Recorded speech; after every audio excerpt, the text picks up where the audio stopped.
Pada pagi hari ini kami dari kelompok 5 ingin mempresentasikan hasil kerja kelompok kami, yaitu yang beranggotakan. Yang pertama ada saya, Andre Saputra, dan yang kedua ada Naufal Yudi.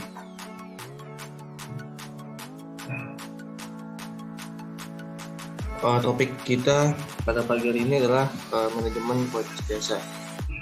Yang pertama, apa itu dari pengertian manajemen kualitas jasa? Yang pertama itu ada pengertian jasa yang terlebih dahulu. Jasa adalah aktivitas ekonomi yang melibatkan sejumlah interaksi dengan konsumen atau dengan barang-barang milik, tetapi tidak menghasilkan transfer kepemilikan. Jadi, jasa merupakan suatu tindakan yang ditawarkan oleh salah satu pihak lain yang secara prinsip tidak menyebabkan kepemilikan apapun. Adapun menurut Christian Grunroos, pengertian jasa adalah suatu proses yang di dalamnya terdiri dari serangkaian kegiatan tangible yang umumnya terjadi pada kegiatan interaksi antara pelanggan dan juga karyawan jasa, dan atau sumber daya barang, fisik, atau sistem penyedia jasa yang disediakan untuk mengatasi masalah pelanggan. Selanjutnya dibacakan oleh Naufal Yudi. Untuk kualitas jasa, fungsi kualitas jasa. Kualitas jasa memiliki fungsi untuk memberikan kepuasan sebesar mungkin kepada konsumen, terlepas konsumen dapat menerima dengan baik atau tidak. Setiap pengelola usaha memiliki kewajiban untuk menjaga kepuasan tersebut sesuai dengan fungsi kualitas pelayanan. Fungsi kualitas jasa yakni untuk memberikan perasaan nyaman dan puas kepada konsumen. Dengan demikian, konsumen akan memiliki rasa bahagia saat melakukan kunjungan ke tempat usaha kedua atau bahkan lebih. Hal ini berdampak positif terhadap citra usaha di mata masyarakat luas. Next.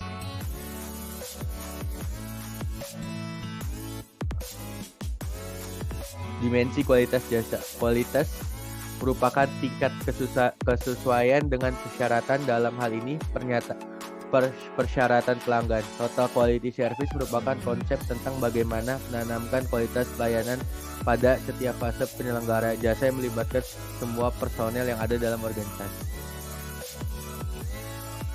Next. Riset Exploratory tahun 1985. Yang pertama ada reliability, kemampuan untuk memberikan jasa dengan segera dan memuaskan. Yang kedua responsiveness, kemampuan untuk memberikan jasa dengan tanggap. Yang ketiga, assurance, kemampuan kesopanan dan sifat dapat dipercaya yang dimiliki oleh para staf, bebas dari bahaya, resiko, dan keraguan-raguan. Yang keempat ada empati, kemudahan dalam melakukan hubungan komunikasi yang baik dan memahami kebutuhan pelanggan. Yang kelima, tangibles, atau fasilitas fisik, perlengkapan, pegawai, dan sarana komunikasi. Model kualitas jasa. Bagi perusahaan yang bergerak di bidang jasa, memuaskan kebutuhan pelanggan memiliki arti bahwa perusahaan harus memberikan jasa berkualitas kepada pelanggan. Model kualitas segitiga jasa atau service triangle. Yang pertama, strategi pelayanan atau service strategi. Strategi ini untuk memberikan pelayanan kepada pelanggan dengan kualitas sebaik mungkin sesuai dengan standar yang telah ditetapkan oleh perusahaan. Yang kedua, sumber daya si pemberi jasa atau service people. Seorang yang berinteraksi langsung maupun tidak langsung dengan pelanggan harus memberikan pelayanan secara tulus atau empati, responsif, ramah, fokus, dan menyadari bahwa kepuasan pelanggan adalah segalanya. Yang ketiga, sistem pelayanan atau service system adalah prosedur pelayanan kepada pelanggan yang melibatkan seluruh fasilitas fisik termasuk sumber daya manusia yang dimiliki perusahaan. Model kualitas jasa terpadu atau total quality service. Yang pertama, penelitian pasar dan pelanggan. Elemen pertama ini merupakan penelitian untuk mengetahui struktur pasar, segmen pasar, demografis, analisis pasar, potensial analisis pemanfaatan pasar, mengetahui harapan dan keinginan pelanggan atas pelayanan yang diberikan. Yang kedua, menyusun strategi. Elemen kedua ini yang merupakan petunjuk arah dalam memberikan pelayanan berkualitas kepada pelanggan, sehingga perusahaan dapat mempertahankan pelanggan bahkan memperoleh pelanggan baru. Yang ketiga ada pendidikan, pelatihan, dan komunikasi. Merupakan elemen ketiga berbentuk tindakan untuk meningkatkan kualitas sumber daya manusia agar mampu memberikan pelayanan yang berkualitas.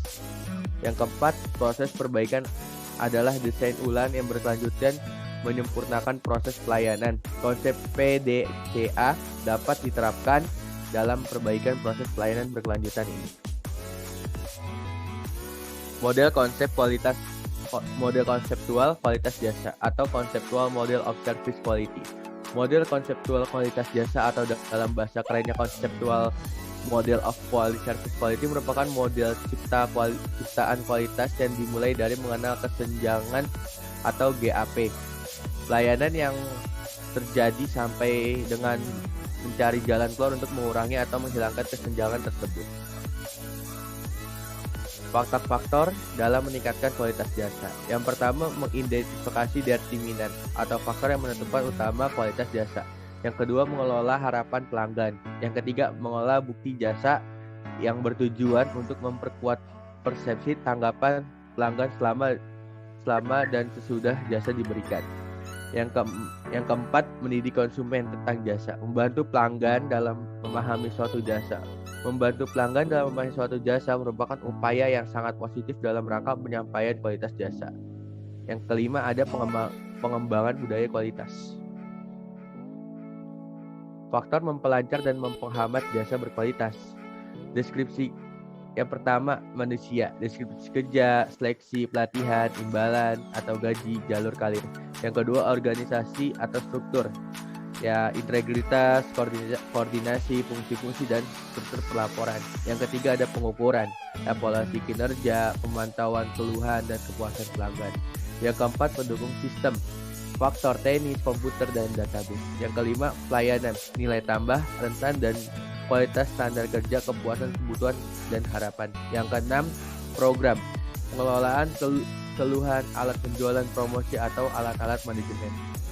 Yang ketujuh, komunikasi internal, terdiri atas prosedur dan kebijaksanaan umpan balik dalam organisasi. Yang ke-8, komunikasi eksternal, pendidikan pelanggan atau customer education, penciptaan harapan, citra image perusahaan. Upaya membentuk budaya kualitas. Yang pertama, mengembangkan individual. Yang kedua, pelatihan manajemen. Yang ketiga, perencanaan sumber daya manusia. Yang keempat, standar kinerja. Yang kelima, pengembangan karir. Yang keenam, survei opini, penelusuran atau pendapat. Yang ketujuh, perlakuan yang adil. Yang kedelapan, profit sharing atau pembagian keuntungan laba. Jadi kesimpulannya, jasa adalah aktivitas ekonomi yang melibatkan sejumlah interaksi dengan konsumen atau dengan barang-barang milik, tetapi tidak menghasilkan transfer kepemilikan. Jadi jasa merupakan suatu tindakan yang ditawarkan oleh suatu pihak ke pihak lain, secara prinsip tidak menyebabkan perpindahan kepemilikan apapun. Untuk kesimpulan fungsi kualitas jasa yakni memberikan pelayanan nyaman dan puas kepada konsumen. Dengan demikian, konsumen akan memiliki rasa bahagia saat melakukan kunjungan ke tempat usaha atau bahkan lebih. Hal ini berdampak positif terhadap citra usaha di mata masyarakat luas.